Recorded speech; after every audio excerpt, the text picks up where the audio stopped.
Hi there, SwissBorg here.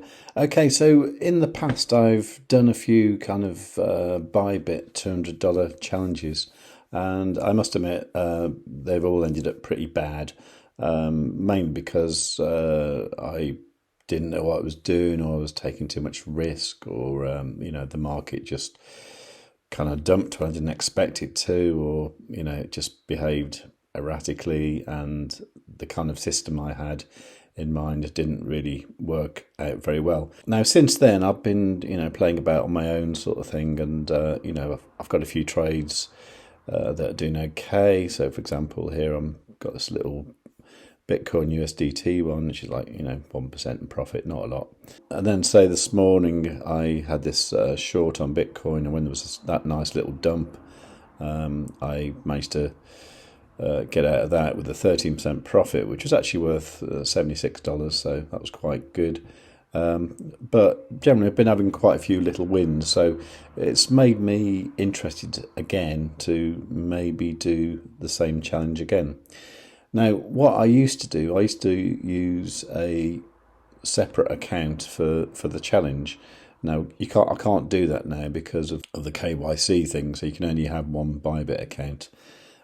So I'm going to have to use my main account.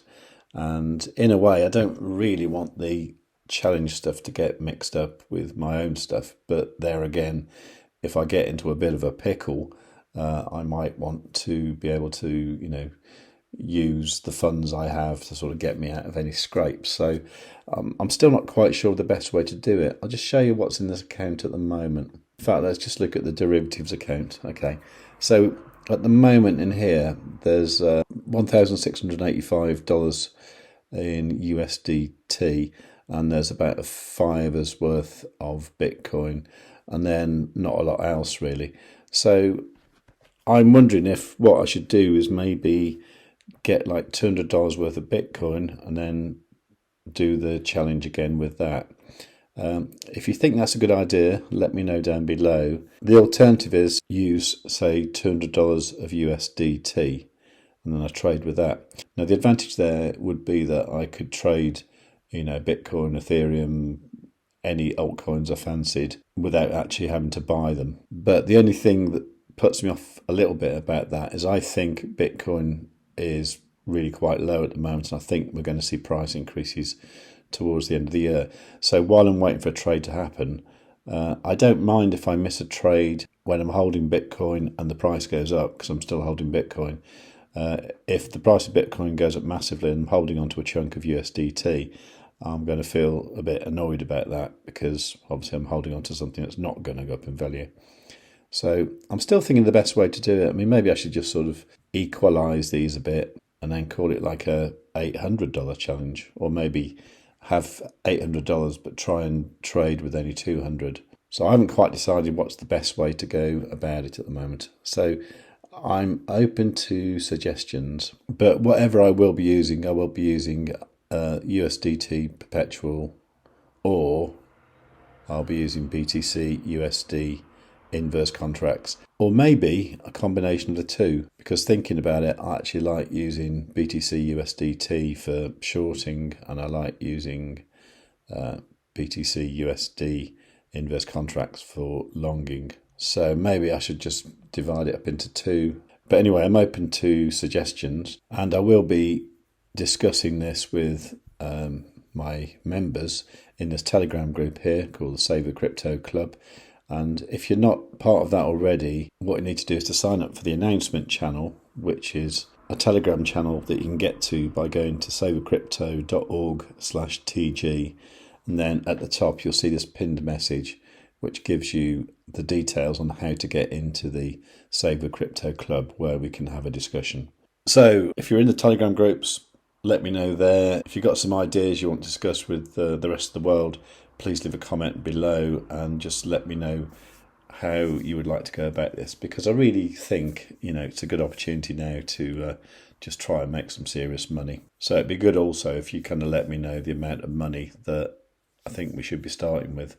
My thinking about it is, if I'm using like $200, I tend to use too high leverage, whereas if I had a bit more, like say 800 or even like 1,000, I tend to use a lot less lower leverage and take a lot less risks. Obviously, I don't want to lose that amount. But of course, whatever I do, if you decide to sort of follow along, which I don't suggest, by the way, I suggest that you use it as inspiration, use the discussion to get your own ideas and then come up with your own trading plan. But if you decide to follow along anyway, then you could always use a sort of a proportion. So say I was using $1,000 and you had $100, you could just divide everything by 10 and you would achieve the same results.